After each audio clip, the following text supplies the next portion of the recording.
Olá, seja muito bem-vindo. Começa agora mais um episódio do Sporting Corporate. Vamos conhecer mais um parceiro do Sporting Clube de Portugal, desta vez a Dixter.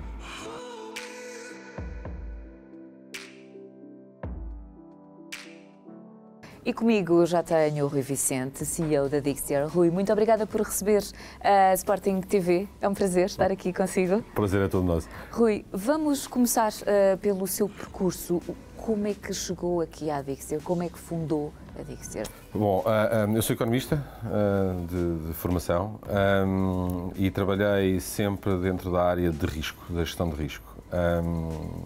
Ao fim de uns anos, passei por uma aventura que foi trabalhar para o Estado português, numa instituição do Estado português, na prevenção do crime financeiro, onde aprendi muito.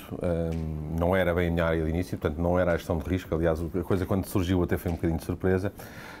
E ao fim de um período de tempo lá, achei que fazia sentido voltar para o mercado e para o setor privado. E foi quando tive um primeiro desafio para encarar esta área da prevenção do branqueamento de capitais, do combate ao crime financeiro, numa perspectiva já não de apoio ao Estado, mas sim de apoio às empresas e de consultoria.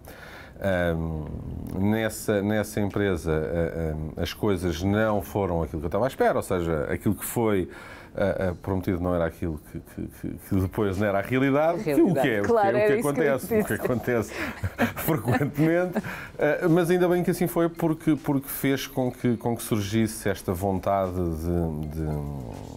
de criar uma coisa minha, nossa, neste caso, que somos três fundadores da empresa, e que acabámos por nos conhecer nessa tal empresa onde estávamos antes.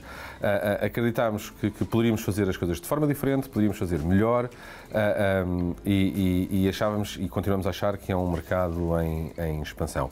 A Dixter hoje não é só a área de governance, risk management e compliance, é também uma área uma empresa também na área de outsourcing para o IT, mas a gênese começa aqui neste objetivo de criar algo, de criar uma empresa capaz de fornecer software e consultoria nesta temática da prevenção do crime financeiro. Eu ia perguntar exatamente aquilo que o Rui já acabou por responder, que era fazer aqui uma apresentação da Dixter. Muitas vezes, quando falamos de consultoria nesta área, às vezes as pessoas não entendem muito bem, certo? Tem uma linguagem muito específica, Rui. Para os leigos, para quem esteja lá em casa, presente só a Dixter, por favor. Ok. Então, como eu disse, a Dixter tem duas vertentes fundamentais de negócio. Uma na consultoria de governance, risk management e compliance, e quando falamos de governação é um tema que hoje está sempre em cima da mesa e se calhar, sem querer ser muito incisivo, mas que quando se fala de corrupção, quando se fala de todas estas situações à volta das organizações, sejam elas quais forem, os princípios passam exatamente pela governação e pelos princípios que as organizações estabelecem nos seus objetivos, a forma como se vão posicionar, a forma como vão trabalhar no mercado, e tudo isto passa por estas políticas chamadas de governação. Nós somos consultores nessa área, somos especialistas nessa área, transversal ao mercado, seja para que setor de atividade seja, sendo que somos muito conotados com a área financeira por causa desta questão da prevenção do crime financeiro. Em termos de compliance, hoje também toda a área financeira sempre fala no compliance, onde fazem investimentos brutais, e é aqui que nós atuamos não só como consultores, mas também com a capacidade que temos de desenvolver um software nosso, um software que está presente em vários bancos, em vários países do mundo, para a prevenção do branqueamento de capitais, e depois o risk management, enfim, desde a gestão de riscos de liquidez, a risco de crédito, a riscos operacionais, também temos essa capacidade através da nossa equipa de data scientists que desenvolvem modelos avançadíssimos em termos de inteligência artificial e coisas do género. Enfim, esta e foi aquilo que foi o core da empresa. A gênese da empresa foi criarmos isto. Juntar estas três áreas e sermos capazes de fornecer aos nossos clientes com estes serviços. Volto a repetir, a grande maioria deles neste setor, neste segmento da nossa atividade, são instituições financeiras, enfim, mas não ficamos aqui limitados, porque claro, cada vez mais as exigências são outras e os mercados vão ter que cumprir com estas regulamentações. Como temos uma equipa de desenvolvimento interno, que desenvolvemos o nosso software que é o DCS, acabamos por ter aqui uma componente muito forte de desenvolvimento informático e então também lançámos o outsourcing, já que temos os recursos.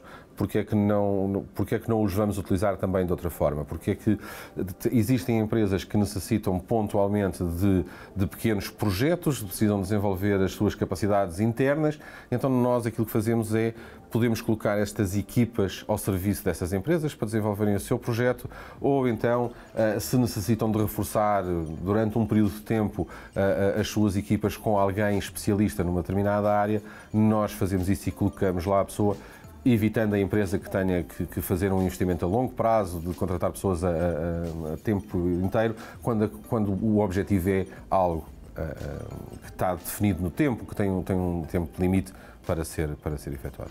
Qual tem sido assim, o principal desafio ao longo deste? O principal desafio, a afirmação no mercado em termos de nome, sem dúvida. Quando falamos, temos sempre que dividir isto, quando falamos aqui na área da prevenção do branqueamento de capitais, ou do compliance, como queiram chamar, ou crime financeiro, há aqui uma questão de awareness do quem é que nós somos, ou seja, é um trabalho que é necessário fazer todos os dias, que é sermos reconhecidos pelo mercado, não é? Existem muitos concorrentes, é um mercado... Mas era isso que eu ia perguntar, se é uma área muito competitiva. É uma área muito competitiva, diria que a maioria da concorrência será internacional, não nacional, serão grandes empresas, Estados Unidos, Reino Unido, por aí, com mais anos do que nós no mercado, como é lógico, e que têm aqui uma rotação que já ganharam ao longo dos tempos, que lhes facilita o trabalho, que nos dificulta o trabalho a nós. Onde é que Ou seja, nós... como já têm nome, fica sempre mais fácil. Exatamente. Na tomada de decisão, se eu tiver que optar por algo, se calhar vou para um nome mais conhecido do que para alguém que eu ainda não conheço. Mas por curioso que seja, essa dificuldade é maior em Portugal do que no estrangeiro. Ou seja, no estrangeiro é mais fácil nós entrarmos do que em Portugal, sem dúvida nenhuma. Sem dúvida nenhuma. Alguma justificação para isso? As coisas são como são. As coisas são como são. É muito cultural, julgo eu. Eu trabalhei em Espanha, eu trabalhei numa multinacional em Espanha, e aquilo que eu aprendi no mercado espanhol é que os espanhóis valorizam aquilo que é feito em Espanha. Aqui E se tiverem que optar por uma solução idêntica, feita em Espanha ou no exterior, eles vão por uma solução feita em Espanha. Aqui ao contrário. É mesmo uma questão cultural que temos que trabalhar e muito, urgentemente. Sem não é? dúvida. Então, no estado em que o nosso país está, sem dúvida, temos cada vez mais que valorizar o que é nosso e feito no nosso país. Sem dúvida. Rui, temos aqui atrás, precisamente, a frase-chave da Dixter: Think Local, Act Global. Porquê? Eu diria que, se calhar, a frase mais conhecida é ao contrário, não é? Que é o Think Global, Act Local. Não, a frase original é esta, exatamente. Depois é que foi distorcida. E porquê o Think Local e o Act Global? Acho que é muito fácil de explicar.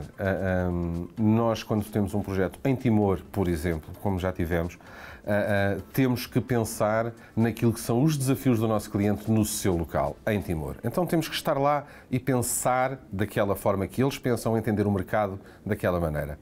Act Global porque temos clientes em Timor, temos clientes na Lituânia, em Angola, em Portugal, na Bélgica, enfim, portanto, porque atuamos globalmente.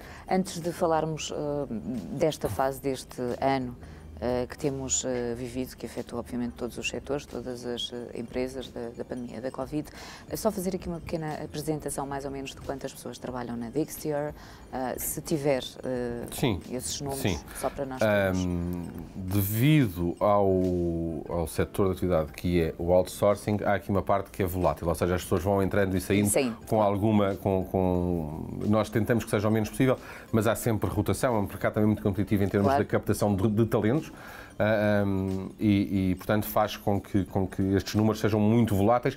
Neste momento devemos andar perto das 70 pessoas, o normal é que andemos sempre entre as 60 e 70, mas vezes podemos chegar às 75. Neste momento deveremos estar muito perto das 70 pessoas.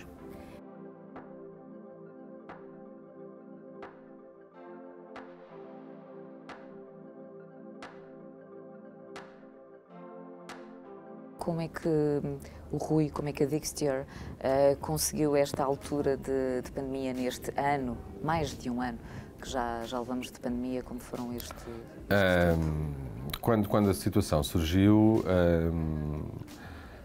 a primeira preocupação foi tentar antecipar como é que seria o mercado. Para lhe dizer, na realidade, não tivemos, em termos de mercado, grande impacto, esta é a verdade, o que foi uma surpresa para nós. O que nós percebemos foi que as decisões de investimento foram sendo tomadas com muito mais tempo. Ou seja, aquilo que antes seria um ciclo de negócio para fechar um negócio poderia andar entre os 6 a 8 meses, estamos a falar na área do compliance, do Financial Crime Compliance, se calhar passou para 1 ano e meio. Ou seja, as decisões foram proteladas, toda a gente está com medo de investir e isto reflete-se mais na angariação de novos clientes neste mercado que está a demorar mais tempo.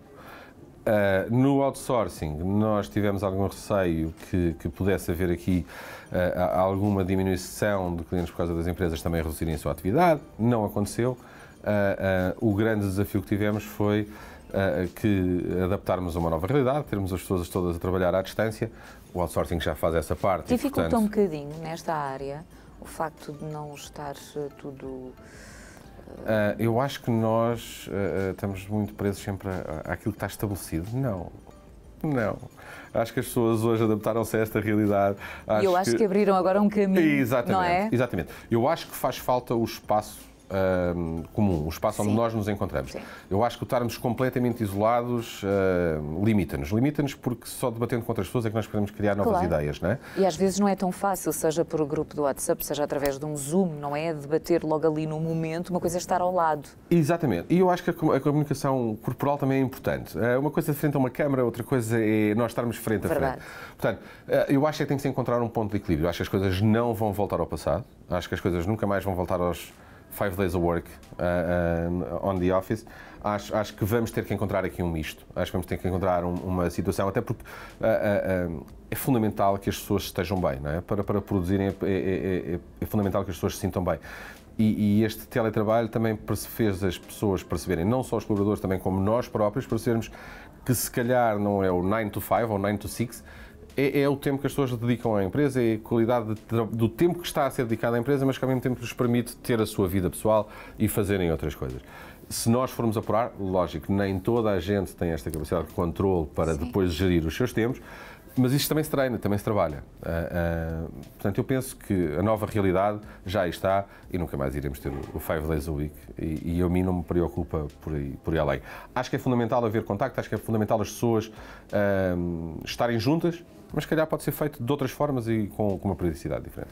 A Dixior, que também vive muito e obviamente atua também no estrangeiro, não é? Sim. Os próximos tempos, Rui? Os próximos tempos. Nós este ano... Está tudo lentamente agora a abrir, não é? Ainda muito, muito lentamente. Muito lentamente. Nós percebemos que algumas reuniões que anteriormente seriam feitas sempre presencialmente, alguns trabalhos que antes eram pedidos para ser feitos presencialmente, começa-se a tentar, para já ainda se continua numa situação de, se for possível fazer à distância, fazemos à distância. Aquilo que o Rui há pouco estava a dizer, por exemplo, nada como, se é em Timor, há que estar em Timor para viver a realidade. E essa é uma característica nossa. Nós deslocamos as equipas de quem trabalha connosco, sabe que amanhã pode estar a passar 2 ou 3 semanas fora, mas é fundamental. É preciso perceber o que é que está lá. Hoje, com este receio da pandemia, tem-se evitado um bocadinho isso. E é isso também tem feito que as decisões sejam proteladas. Porque eles querem, mas depois, se não é feito lá, já não vai ser a mesma coisa, então se calhar adiamos aqui mais 3 ou 4 meses, sempre à espera que as coisas melhorem. Bom, nós tivemos uma situação que foi o crescimento, por exemplo, da penetração da Dixior no mercado lituano, que foi para nós uma surpresa, e tem vindo a crescer sem nós termos estado ainda presentes na Lituânia. Portanto, tudo a ser feito à distância. A tal entrada no mercado, a tal aceitação, e nunca estivemos lá, não é? Claro. Mas tem vindo a crescer e neste ano de 2021, que estamos a meio do ano, já conseguimos 3 clientes novos, 3 instituições financeiras novas na Lituânia. Portanto, o que para nós também foi uma surpresa, como é que as decisões foram tomadas tão depressa. No entanto, a limitação de viajar continua, nós gostávamos muito de estar com eles lá, eles gostavam muito que nós estivéssemos lá, mas estamos à espera que talvez... Com mais segurança. Com mais segurança. Talvez este cartão de vacinação europeia permita que nos possamos encontrar fisicamente. E olhando agora a médio e longo prazo, Rui, o que é que imagina para a Dixter? Planos, desejos? Desejos e planos. O plano é continuarmos a crescer em termos de empresa nos dois segmentos. Mais uma vez, o outsourcing é um mercado muito competitivo. Existem eu não sei quantas empresas de outsourcing no país. Algumas com uma dimensão muito superior à nossa, outras com uma dimensão inferior à nossa. Mas, inclusive, aqui eu penso que nós temos que mudar. E, portanto, eu penso que temos espaço para crescer. Não queremos ser a maior empresa em termos de pessoas. Queremos, sim, ser reconhecidos como a empresa que tem as melhores pessoas. Okay? Nós preferimos ser reconhecidos pela qualidade quando há projetos muito específicos que têm níveis de complexidade muito elevados, em que aí se pensa em nós, do que propriamente estar a colocar pessoas acabadas de sair da faculdade. Não é que nós também as contratamos e também as formamos cá dentro e também as treinamos. Também é importante, mas é fundamental. Mas aquilo que a Dixter não quer ser vista é como mais uma empresa eu peço desculpa pela expressão, mas é uma expressão que se usa nesta área do outsourcing, como mais um talho humano, não é? A história Ou seja, gente, muitas vender pessoas. Carne, a ideia de vender a mão de obra pura e simples, sem preocupação com as pessoas, nós não queremos isso, queremos o contrário. Queremos que as pessoas que estão connosco sintam, nós temos um tema que é o D-People, o sentirem-se D-People, porque a nossa preocupação com as pessoas é muito forte, muito grande, e é isso que nós queremos continuar. Isto é possível fazer com um grupo mais reduzido e onde nós sejamos reconhecidos pela qualidade do nosso trabalho. Okay? Portanto, o objetivo é continuar a crescer aqui no outsourcing, como é lógico, e no nearshore, ou seja, o outsourcing é aqui dentro do país, o nearshore, projetos feitos para o exterior, este é o nosso objetivo, continuarmos a apostar forte nesta área. Do lado do financial crime, do compliance, da nossa solução de prevenção de branqueamento de capitais, é o trabalho diário que nós temos, crescer em termos de mercados. Estamos a fazer uma aposta forte neste momento nos Emirados Árabes. Esperamos até ao final de 2021 ter o primeiro cliente, um primeiro grande banco nos Emirados Árabes a trabalhar connosco. Continuamos a trabalhar também em África, mas agora deixando a África de língua portuguesa e passando para os países de língua anglo-saxónica. Estamos a falar da Nigéria, estamos a falar, enfim, de alguns países com alguma dimensão e que também sentem estas necessidades. E muitas vezes a forma de ganharmos a tal reputação é se nós não conseguimos logo, de uma forma direta, chegar àquilo que são os grandes bancos, que na realidade também são os que mais incumprem e são os mais multados. Podemos começar por outros onde, se calhar, empresas da dimensão da nossa concorrência, que estão nos Estados Unidos ou que estão em Inglaterra, não olham para estes mercados com tanto interesse por todas as dificuldades inerentes ao que é ir para a África. Acho que aqui nós temos a vantagem de ser portugueses, que conseguimos estar em qualquer lado e darmos-nos bem introduzirmos no meio ambiente, adaptarmos-nos. Isso é outra questão, quando nós selecionamos as nossas pessoas, tem que ter isso, tem que ter o tal de people, o saber estar, o conseguir relacionar-se. E tem sido fácil, Rui? Tem sido um trabalho árduo. E os nossos recursos humanos trabalham muito bem. Acho que acontecem sempre escolhas erradas, como é lógico, não é? Em tudo, não é? Mas eu diria que tem corrido bem. Não é fácil, é uma questão de trabalho, mas tem corrido bem. Rui, a nível de financial crime, mera curiosidade, tem mudado muito o desafio? Todos os dias. Eu costumo sempre dizer, e já que estamos a falar no canal Sporting, é um bocadinho como o doping, ok? Nós, se olharmos para as voltas, fala sempre da volta à França e do doping e do controle antidoping, e a ideia é um bocadinho esta. Quem faz o doping, ou seja, quem tenta meter as tais substâncias proibidas, está sempre à frente de quem controla, não é? É aqui o jogo do gato e do rato.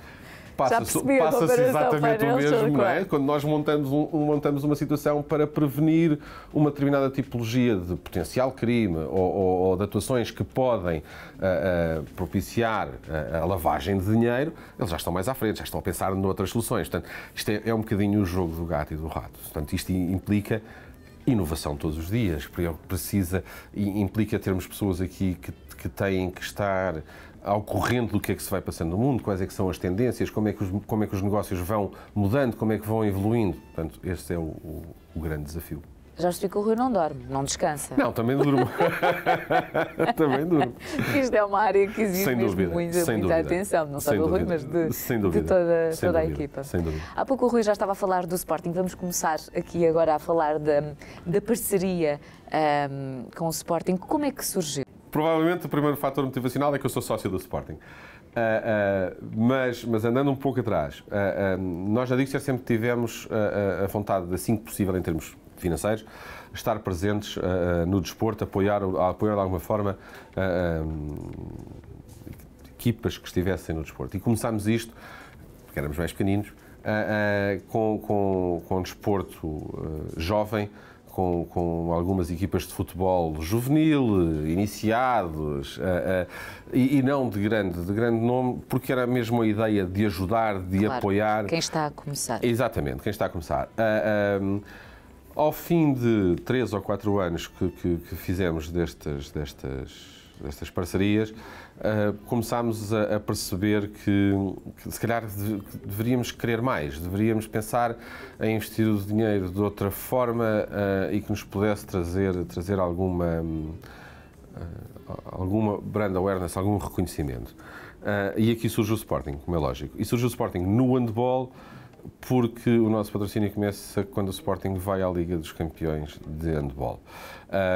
E aqui a decisão foi já estratégica e emocional. Emocional porque eu também fui jogador de handball, além do sócio do Sporting, e porque os países onde se joga handball a sério, e é fantástico que o Sporting esteja na Liga dos Campeões e outras equipas portuguesas, e a Seleção Nacional o que tem feito, mas o handball, se nós formos ver, estamos a falar das Alemanhas, estamos a falar da Suécia, estamos a falar dos países onde nós queremos entrar com o mercado, ou seja, onde a imagem de ser importante, porque nós vamos falando com essas instituições financeiras desses países. E o handball, sem ser um desporto elitista, e nesses países com uma capacidade de mercado que não se compara àquilo que é em Portugal, para nós fazia todo o sentido. E então a aposta no Sporting e no handball pareceu-nos claramente uma aposta vencedora. E como é que tem sido este tempo de parceria? Nós aquilo que conseguimos sentir de retorno do nosso investimento é, sem dúvida, o reconhecimento da nossa marca, inclusive em termos nacionais, do nosso nome, inclusive em termos internacionais. E depois tem-nos gerado coisas fantásticas como, de repente, temos um cliente nosso a dizer: "Epá, mas vocês patrocinam o handball do Sporting", isso é uma... Não é? Isso tem sido bom. E lá está, vai-nos dando tal reconhecimento, e estamos associados a uma marca forte como é o Sporting, uma marca internacional como é o Sporting, só nos dá também a nós prestígio, e é isso que pretendemos. A entrada nesses mercados continua a ser um apoio e, portanto, para nós estamos satisfeitos e continuamos a querer apostar nesta parceria. E este ano cheio de vitórias. Este ano cheio de vitórias, excepto no handball, no não é? Não. Mas sim, foi um ano em grande para o Sporting, não é? Um ano, acho que único. Completamente. E é para continuar, então, esta parceria, sem Rui? dúvida, sem dúvida. Sem prazo. Sem prazo, para já sem prazo. Sem prazo, para já muito sem prazo. bem. Rui, muito obrigada por receber a Sporting TV e o Sporting Corporate, e muitas felicidades. Muito obrigado, foi um prazer. Obrigada. Quanto a nós, até ao próximo Sporting Corporate.